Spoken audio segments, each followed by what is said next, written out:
Today, napadaan nga pala kami ngayon sa CBS. Kaya today, kukuha tayo ng deals pero madalian lang. So nakakita ko ng setting spray at ito ay $15.99 ang isa.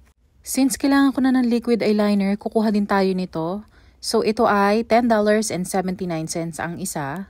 Last week, may extra back pa akong hindi nagamit at ito ay worth $5 din. Ipambabayad natin to. Sa app ng CBS, may $10 up to 25 para sa beauty and personal care at gagamitin natin yan dito sa ating transaction.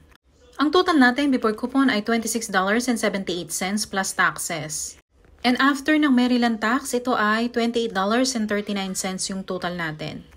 At after ng coupon, ang babayaran na lang natin ay $12.43 na lang. Ito na yung resibo at after natin magbayad, may bumalik pa sa atin na $8 na extra back. Second transaction na tayo, kukuha tayo nito. Ito ay $5.49 ang isa.